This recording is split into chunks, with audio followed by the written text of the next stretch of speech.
It's October 2nd here in Seoul, and I'm Kim Dami. We begin with these stories making the headlines at this hour. Starting with the Iranian missile attacks on Israel. Iran launched a barrage of missiles at Israel, with most of them intercepted by the Israeli Air Force and the U.S. Prime Minister Benjamin Netanyahu called the attack a big mistake, vowing to retaliate against Iran. Marking the country's armed forces day on Tuesday, President Yoon said South Korea will build a military strength to preserve peace. A new strategic command that keeps North Korea's nuclear and weapons of mass destruction threats in check is now in full operation. Asia's largest film festival, the Busan International Film Festival, is back for its 29th edition in the southeastern port city of Busan. A total of nearly 280 films will be screened, including a documentary film that chronicles the production of BTS leader RM's second solo album. We start in the Middle East, where Iran launched a major attack against Israel, firing almost 200 ballistic missiles. Israeli Prime Minister Benjamin Netanyahu warned Iran will pay for attacking his country. Our Park Kwon starts us off. Air raid sirens blare across Israel while citizens hide in bomb shelters. This comes as Iran launched around 180 ballistic missiles at Israel on Tuesday local time, 5 months after its previous attack using missiles and drones. Iran's Revolutionary Guards Corps said the attack was conducted in retaliation for the killing of senior officials from Hezbollah and Hamas and a top Iranian general in recent Israeli attacks. Those leaders include Hezbollah chief Hassan Nasrallah and deputy Hamas chief Saleh al-Aroi. While the IRGC said 90% of its missiles successfully hit Israeli military and security targets, Israel Defense Forces said they intercepted many of them with U.S. help, and only a few injuries were reported. People were told that they could leave air raid shelters about an hour after air raid sirens began. Following Iran's attack, Israel vowed retaliation. Iran made a big mistake tonight, and you will pay for it. We'll keep to the rule we have determined. Whoever attacks us, we attack them. Israel launched a ground invasion of southern Lebanon earlier on Tuesday with what it called limited, localized, and targeted ground raids. That was reportedly done to move Lebanese-based Hezbollah forces far away from the border area, as they have been a threat to people living in northern Israel. Israel and Hezbollah have been exchanging fire almost every day since the Israel-Hamas war started on October 7th last year. Park Kwon, Arirang News. And U.S. President Joe Biden condemned Iran's attack on Israel and vowed unwavering support for its ally. Wall Street fell on the news of escalating tensions in the Middle East, while global oil prices also rose on the day. Lee Seung-jae has more. U.S. President Joe Biden strongly condemned Iran's missile attacks on Israel, warning that Tehran would face severe consequences for its actions. He also stressed that Iran's attacks were ineffective and vowed full support for Israel. At my direction, the United States military actively supported the defense of Israel, and we're still assessing the impact. But based on what we know now, the attack appears to have been defeated and ineffective. The U.S. leader also said that discussions are going on over Israel's response to the attacks, adding that he would soon be speaking with Israeli Prime Minister Benjamin Netanyahu over the issue. The European Union was also quick to condemn the attacks while calling for an immediate ceasefire in the region. Taking to his social media on Tuesday, EU Foreign Policy Chief Josep Borrell said the dangerous cycle of attack and retaliation risks are spiraling out of control. Former President Donald Trump, on the other hand, took the opportunity to slam the Biden administration, claiming that the world is on fire and that the U.S. leadership is absent. Referring to himself in the third person, he said that under President Trump, there was no war in the Middle East. And with Israeli troops advancing into Lebanon and Iran launching its massive missile attack on Israel, global oil prices soared on Tuesday. The price of Brent crude futures for December on the ICE Futures Exchange rose nearly 4% on the day to trade at nearly $74.50 per barrel, while West Texas Intermediate futures for December also rose nearly 4% to close at over $70 a barrel. Wall Street fell on the news of escalating tensions in the Middle East, with the Dow Jones Industrial Average down 0.41% from the previous trading session, while the S&P 500 closed at nearly 1% lower. Both the Dow Jones and the S&P 500 indexes enjoyed new all-time highs on Monday, but retreated due to the increasing tensions in the Middle East and concerns over a surge in oil prices. 이승재, Arirang News. In light of the Armed Forces Day on Tuesday, President Yoon said South Korea will build peace through military strength. As North Korea's nuclear development, weapons of mass destruction threaten the nation's security. Our correspondent Oh Soo-young reports. The North Korean regime will come to an end the very day it attempts to use nuclear weapons. President Yoon issued this warning Tuesday as he observed Armed Forces Day in an airbase south of Seoul and launched a new strategic command to curb North Korea's nuclear threat and weapons of mass destruction. 더욱 단단해진 한미 동맹을 토대로 끊임없이 노력한 결과 마침내 우리 군의 첨단 재래식 능력과 미국의 확장 억제 능력을 통합하는 전략사령부를 창설하게 됐습니다. The new unit will exercise integrated control over South Korea's key military assets, including the Hyunmoo series of ballistic missiles, stealth fighter jets, and 3,000-ton submarines. Building strength, the president said, is the only way to safeguard peace, not relying on the goodwill of the enemy. He further noted how North Korea has recently carried out low-level provocations, such as sending waste-carrying balloons over the border, conducting GPS jamming attacks, and engaging in illegal arms exchanges with Russia.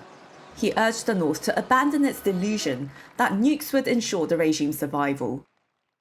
우리 군은 강력한 전투 역량과 확고한 대비 태세를 바탕으로 북한의 도발을 즉각 응징할 것입니다.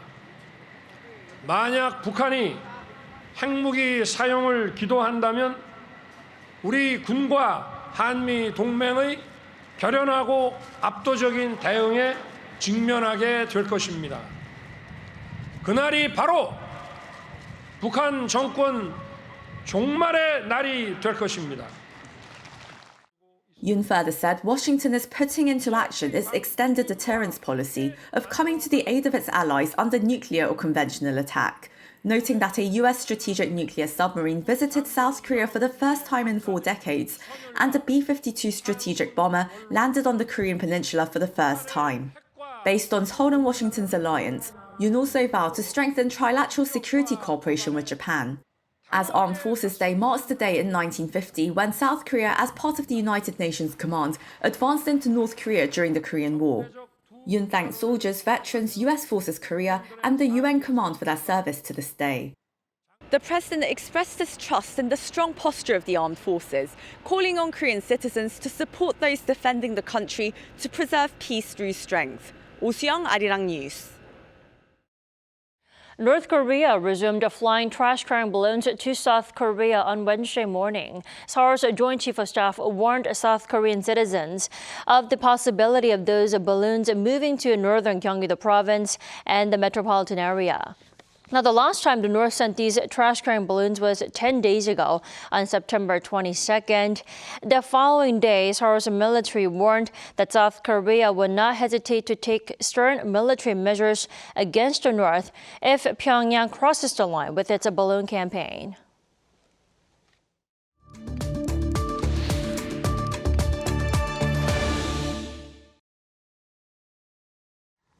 It's a debate night again in the U.S. Ohio Senator J.D. Vance of the Republican Party and his Democratic rival Minnesota Governor Tim Walz will face off in their first and only vice presidential debate. Let's turn to Jessica Stone from Voice of America. Hello there, Jessica. Hey, good evening. So how important is this vice presidential debate following the presidential debate? I mean, what does this vice presidential debate matter in the first place? Well, normally these are not decisive debates, right? Because the vice presidential candidates are not the last debate. They're not the only debate between the two tickets. But this year, it's quite a bit different. We have obviously a lot of surprises on the campaign trail, one of them being that this well could be the last time we hear a debate from the respective tickets because we don't have another Trump-Harris rematch debate on the docket. This does appear to be the last time we'll hear from them. And because this race is so very close, it is a chance to convince unconvinced voters of, just maybe 6% of the voting electorate that remain undecided which ticket to choose come November. Definitely. Now, you have to walk us through the debate roles. Yes, so that's a pretty lengthy list, but suffice it to say, many of the rules are going to be the same as that ABC debate between the two tops of the ticket, President Trump and Vice President Harris. There'll be 90 minutes of debate time, 2 breaks of 4 minutes each. This time, though, these two candidates are going to be standing for the first time since 2008. They've traditionally been sitting, so that's a break from tradition. Right. Each candidate will get 2 minutes to answer and then 2 minutes to reply to the opponent. Then there'll be 1 minute on each side for rebuttals. But the important thing here is that unlike the ABC News debate, they're going to leave the microphones open so that these candidates can continue to debate and spar, possibly even talk over each other, but hopefully actually outline their policy differences for the voting public. And one other major difference, there will be no fact checks by the journalists. These journalists at CBS News want these candidates to fact check each other. It's a big night for both of the parties and for both of the candidates. How are Vance and Walz preparing for the debate tonight? Yeah, more than a month of preparations on both sides and having a series of mock debates. We know that J.D. Vance, who's an attorney, has been preparing with his wife, as well as Trump advisor Jason Miller, studying the Walz record and the debate style of Governor Walz, and really aiming to paint him, as he has on the campaign trail, as a left-wing radical, which of course with Walz's folksy demeanor is going to be a challenge. But Walz is focused on introducing himself to the public. Remember, he's new on the ticket because it is a new ticket. And so he's still introducing himself to the public, also introducing Kamala Harris's policies to the American public. So that's his focus tonight. And he did prepare with Pete Buttigieg, the sitting transportation secretary, as part of his mock debate. Right. And what topics are expected to dominate the debate? I mean, I'm sure they have a lot to discuss, from economy to healthcare. Tell us. Well, and hopefully CBS News will also ask some foreign policy questions tonight, given what's going on in the Middle East. But we know that the American public is most interested in hearing about the economy, about what these candidates are going to do on inflation, on the price of gas, on the price of eggs and milk, and on immigration, which is another big driver, of course. Many voters seeing Trump as having the advantage on that issue. But when it comes to reproductive rights, we anticipate that becoming a large issue, possibly the insurrection on January 6th also being brought up because of the way J.D. Vance has handled those questions in the past. But it very well may be the case that they start the evening with the biggest foreign policy news, what's going on between Iran and Israel tonight. And who's leading the latest polls, Trump or Harris? I mean, will the aftermath of the debate tonight be a game changer in the Trump-Harris race?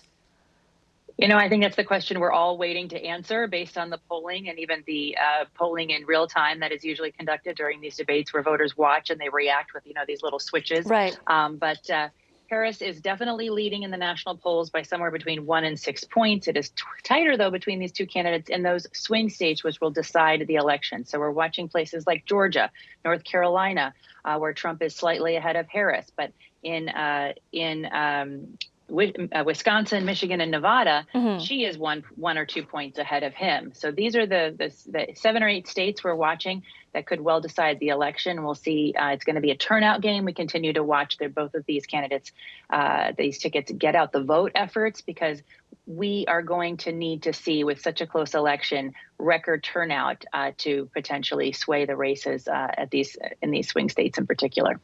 Definitely. All right, Jessica, thank you for the report. As always, we appreciate it. Good to see you.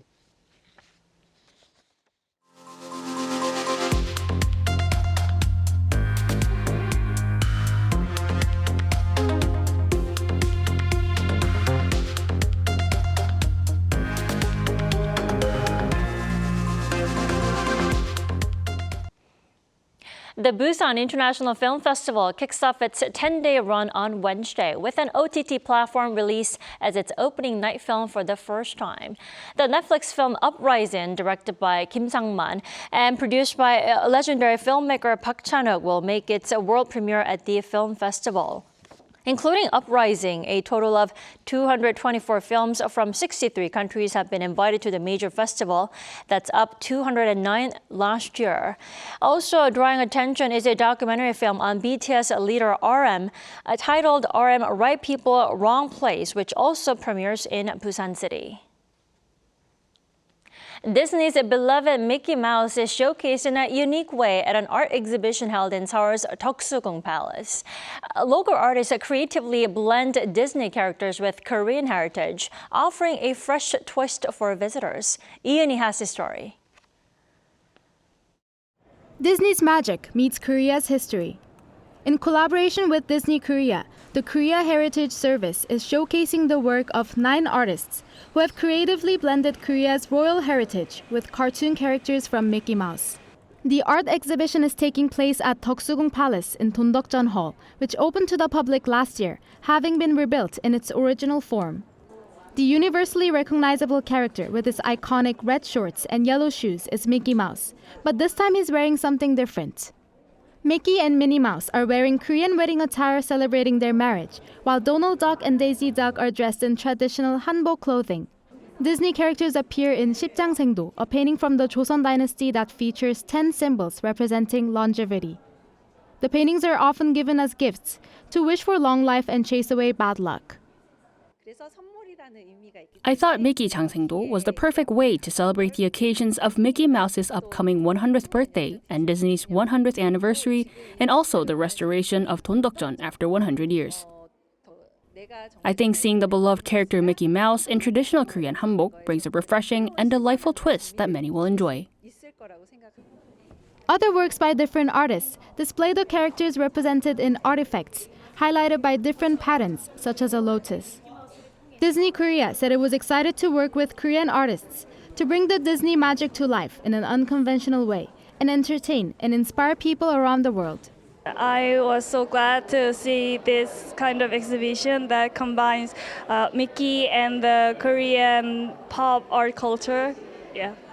Especially, I really enjoyed the statue in the middle, the ceramic one. The lotus and Mickey was really get along together, and it was really beautiful. The cartoon characters that hold a special place in many childhoods can also be found at photo spots around the rest of the palace. The exhibition runs until October 20th, so don't miss the chance to explore South Korea's history in a fun way at Dondokjeon Hall while enjoying the beauty of Deoksugung Palace in fall. Yoon, Arirang News.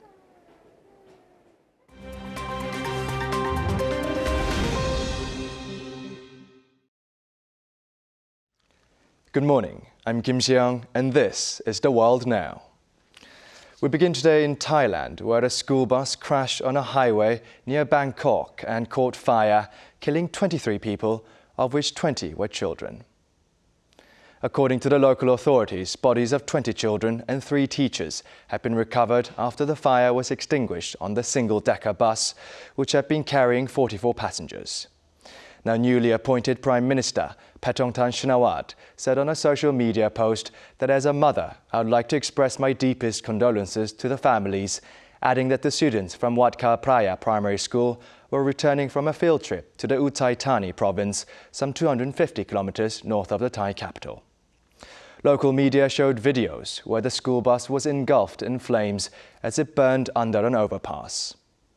Witnesses say it crashed into a concrete barricade on the highway after suffering a front tire burst before catching fire. The Thai Transport Minister said that the bus was powered by extremely risky compressed natural gas. Now, Thailand suffers around 20,000 fatalities a year from road accidents, having one of the worst road safety records in the world. Now moving over to Mexico, where Claudia Sheinbaum was sworn in on Tuesday as the country's first ever female president. Now she vowed to ensure security for investors and said that now is a time of transformation, now is a time of women. Sheinbaum, a 62-year-old climate scientist and former mayor of Mexico City, took the oath of office in the country's Congress as her supporters chanted Presidenta, using the feminine form of president in Spanish language for the first time in Mexico's history. She took over from outgoing President Andrés Manuel López Obrador, a close ally within Mexico's ruling Morena party, which holds a supermajority in the lower house with its coalition, as well as a majority in the Senate. The incoming president used her inauguration speech to comfort investors, saying that assets will be protected so that Mexico remains a secure destination for international investment, while reiterating that a reasonable debt-to-GDP ratio would be maintained and that the central bank will be autonomous. In regards to the violence in the country, she is seen as likely to continue with Obrador's hugs not bullets strategy of addressing root causes and avoiding direct confrontation with the cartels. Sheinbaum, who shared a Nobel Peace Prize with the former U.S. Vice President Al Gore in 2007 for her climate work, is set to serve a 6-year term until 2030. The devastating Category 4 Hurricane Helene, which made landfall in Florida's Big Bend region on Thursday, has killed at least 161 people and left some 600 people unaccounted for as of Tuesday. The search for survivors continued on Tuesday, while hundreds of roads remained closed and over 1.5 million customers remain without power in the region. The U.S. Federal Emergency Management Agency said that search and rescue personnel have been deployed and that they are trying to install satellite communications to cover the affected regions. U.S. President Joe Biden approved another federal disaster declaration for the state of Georgia, following previous declarations for Florida, North Carolina, and South Carolina. Hurricane Helene has now become the second deadliest mainland U.S. hurricane in the past 50 years, following Hurricane Katrina, which killed over 1,800 people in 2005. The UK closed its last coal-fired power plant late on Monday, marking the elimination of coal from the UK energy system for the first time in 142 years. The Radcliffe-on-Soar power station, owned by Uniper and located outside of Nottingham in England's Midlands, has operated since 1967. Uniper's chief executive, Michael Lewis, said on Tuesday that the move was a remarkable achievement, adding that the government must provide the right incentives and policies to encourage renewable energy sources. Now, Britain is the first G7 country to end coal-based power generation.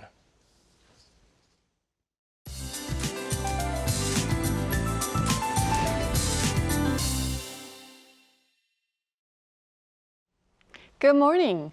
What a dramatic change in the weather in just 2 days. Many northern Indian regions are waking up to the chilliest morning of the season. Many took the day off yesterday, so the morning chill feels a lot colder than Monday's morning commute. But highs will also be far lower, going into the low 20s this afternoon. Seoul and Daejeon should get up to 21 degrees. Busan makes it to 23 degrees Celsius. Central regions will be a lot sunnier than southern provinces, meaning UV rays will be a lot stronger in central parts of the country today, so don't forget your sun gear when heading outside. Meanwhile, for tomorrow, Typhoon Krathon will have a minor impact on Korea. Jeju and Gyeongsang-do provinces are forecast to see up to 60 millimeters of rainfall. The rest of the country will also have a wet National Foundation Day tomorrow. Then temperatures return to season norms as we get close to the weekend, but there will be frequent rain on Jeju and southern provinces for the next 5 days. That's Korea for you, and here's a look at the international weather conditions.